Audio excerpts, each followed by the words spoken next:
Whether we find a joke funny or not largely depends on where we have been brought up.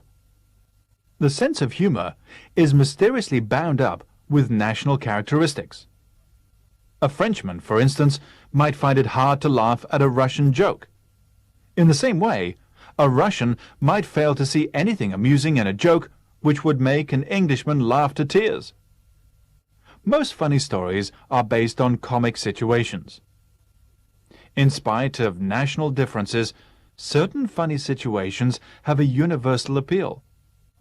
No matter where you live, you would find it difficult not to laugh at, say, Charlie Chaplin's early films. However, a new type of humor, which stems largely from the US, has recently come into fashion. It is called sick humor. Comedians base their jokes on tragic situations, like violent deaths or serious accidents. Many people find this sort of joke distasteful.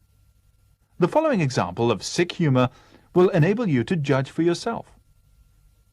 A man who had broken his right leg was taken to hospital a few weeks before Christmas. From the moment he arrived there, he kept on pestering his doctor to tell him when he would be able to go home. He dreaded having to spend Christmas in hospital. Though the doctor did his best, the patient's recovery was slow. On Christmas Day, the man still had his right leg in plaster. He spent a miserable day in bed, thinking of all the fun he was missing. The following day, however, the doctor consoled him by telling him that his chances of being able to leave hospital in time for New Year's celebrations were good. The man took heart, and, sure enough, on New Year's Eve, he was able to hobble along to a party.